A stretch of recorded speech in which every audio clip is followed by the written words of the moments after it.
பாமக சட்டமன்ற உறுப்பினர் கோகாமணி அவர்கள் பேசியதற்கு பதிலளித்து பேசினேன். பதிலளித்து பேசியதற்கு எதிர்வினையாக இன்றைக்கு திண்டிவனத்திலிருந்து ஒரு குரல் ஒலித்திருக்கிறது. போக்குவரத்துறை அமைச்சருக்கு இதில் என்ன சம்பந்தம் என்று கேட்டிருக்கிறார்கள். ஒரு அமைச்சரவை என்பது ஒரு கூட்டு பொறுப்பு. இதில் தெரிந்த கருத்துக்களை இங்கே பதிவு செய்வதற்கான வாய்ப்புகள் இருக்கிறது. எனவே அவருக்கு அந்த குரலுக்கு சொந்தமானவருக்கு சொல்லிக்கொள்வேன்.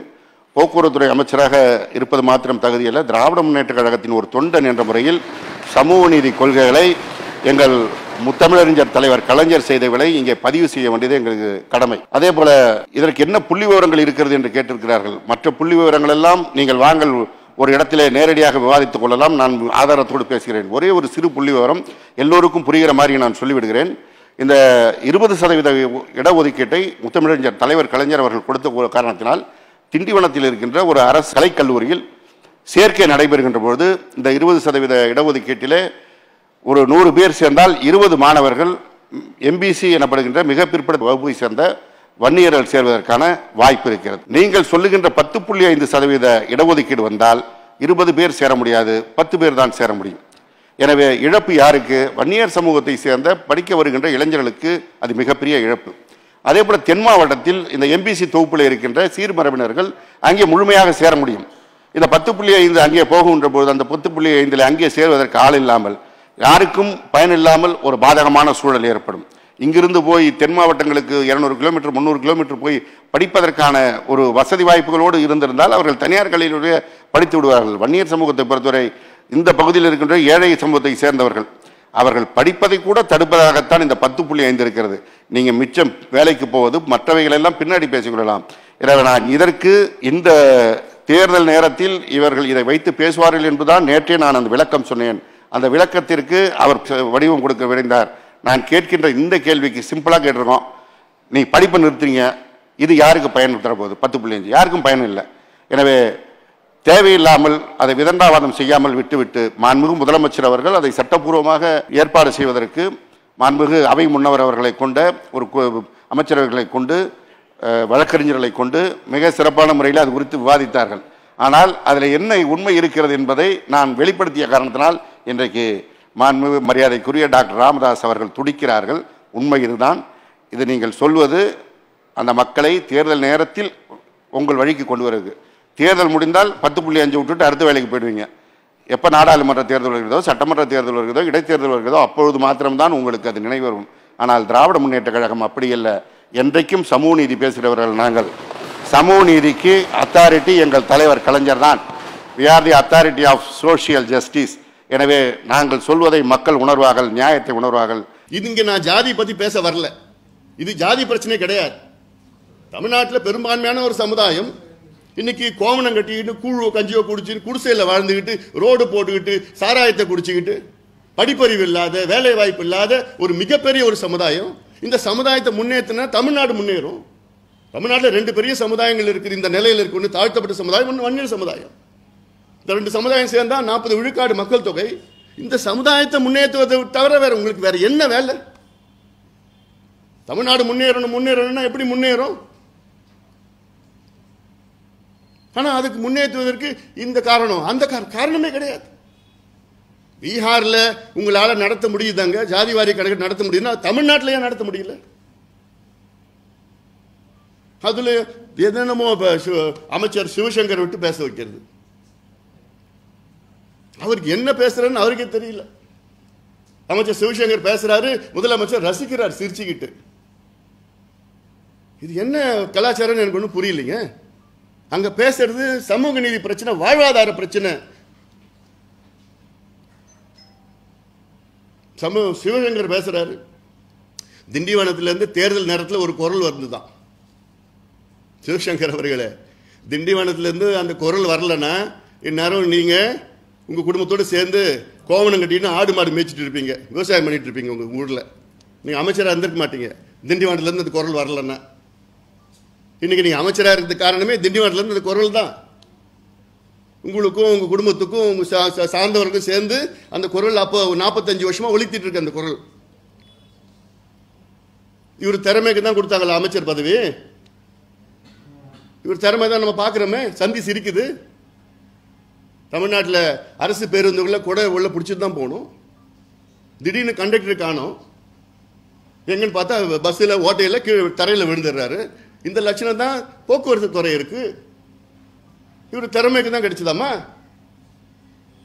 இவர் சார்ந்த சமுதாயத்துக்கு கிடைச்சிருக்குது, அவ்வளவுதான். திமுக ஜாதி அரசியல் தமிழ்நாட்டில் எல்லாம் தான் பண்ணிட்டு இருக்கீங்க. இல்லைன்னா சிவசங்கர் அங்கே வந்து அவங்க மாவட்ட செயலாளரையா இந்த சமுதாயத்தில் போட்டிருக்காங்க, அந்த அரியலூர் மாவட்டத்தில். வேற யாரும் கிடைக்காத பேசுறது என்ன வேணா பேசிட்டு போகலாம். விவாதத்துக்கு பொய் செய்தியை சொல்லிட்டு இருக்கார் சிவசங்கர். இதோ இந்த போட்ட ஜியோ ஒன்று இருக்கு. சிவசங்கர் சொல்ற செய்தி, அமைச்சர் சிவசங்கர் அவர்கள் சொல்ல செய்தி என்ன சொல்றாருன்னா, வன்னியர்களுக்கு 10.5 விழுக்காடு, அதுக்கு மேல வந்து கல்வி கிடைக்குது. ஆனா இவங்க 10.5 விழுக்காடுக்கு உள்ளதான் அது குறைக்கிறாங்க, நாங்க தான் குறைக்கிறோமா. இந்த ஜியோ படி public service reservation of appointments and public service special reservation to MBC Vanniyakula Kshatriya MBC and DC and MBC within the reservation period provided for most backward classes and denotified communities act enacted modification to the roster orders issued 26/7/2021. இதன்படி என்னன்னா, வட மாவட்டத்தில் குறிப்பா எடுத்துங்களேன், அதுல வன்னியர்களுக்கு 10.5 விழுக்காடு கல்வி கிடைக்குதுன்னு வச்சுக்கங்களேன். அதற்கு மேலே அந்த பகுதியில் அந்த மாவட்டத்தில் மற்ற எம்பிசி யாரும் இல்லைன்னா வன்னியர்களே மற்றவர்களுக்கு இடத்தை நிரப்பலாம். அதே போன்று தென் மாவட்டங்களில் வன்னியர்களே இல்லை, தூத்துக்குடியில் வன்னியர்கள் இல்லைன்னு வச்சுக்கங்களேன், அங்க வன்னியர்களுக்கு பதிலாக அங்க இருக்கிற எம்பிசியில் இருக்கிற மற்ற சமுதாயங்களை அங்க நிரப்பலாம். இதுதான் ஈக்குவாலிட்டி. இதுல எங்க வந்து குறைச்சல் வந்துருச்சு, அதிகம் வந்துடுது. இது பொய்யான ஒரு செய்தி சொல்லிட்டு இந்த நேரத்தில், அதுவும் நாங்க வந்து தேர்தல் நேரத்தில் இதெல்லாம் சொல்லுவோமா? உங்களை மாதிரியா நாங்க? உங்க முதலமைச்சர் தான் விக்கிரவாண்டி இடைத்தேர்தல் நேரத்தில் வந்து நாங்கள் வெற்றி பெற்றால் வன்னியர்களுக்கு 15 விழுக்காடு இடஒதுக்கீடு கொடுப்போம்னு இப்ப இருக்கிற முதலமைச்சர் ஸ்டாலின் அவர்கள் அன்று தேர்தல் பிரச்சாரம் பண்ணாரு. விக்கிரவாண்டி இடைத்தேர்தலில் என்னாச்சு? அப்போ உங்க வாக்குறுதி என்னாச்சு? திமுகனாலே பொய் வாக்குறுதின்னு எல்லாருக்கும் தெரியும்.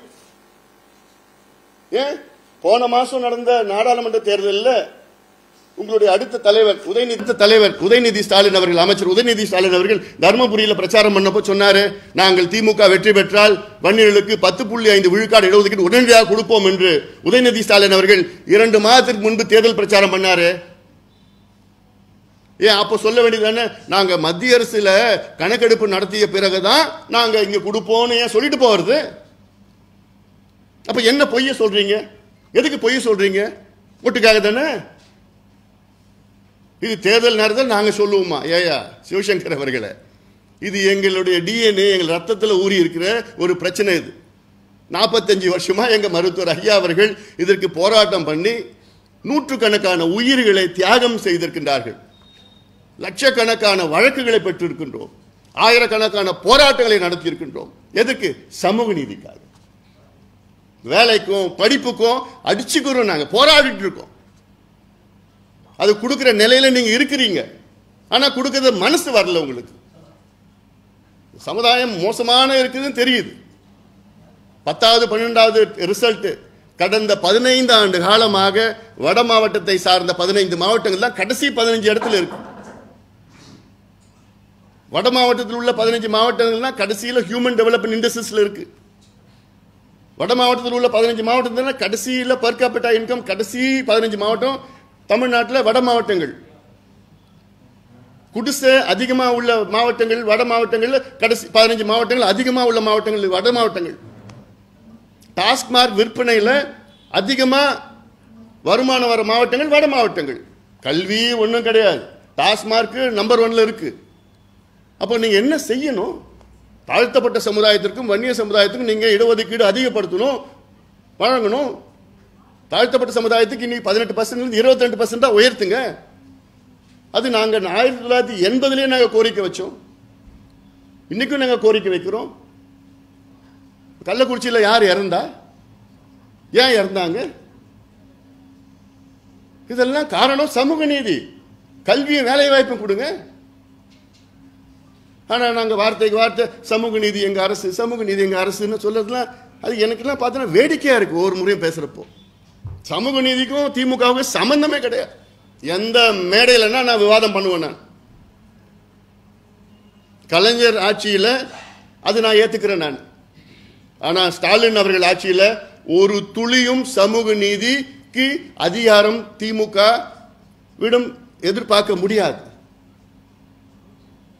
கலைஞர் திமுக வேறு, இப்ப இருக்கிற ஸ்டாலின் அவர்கள் திமுக வேறு.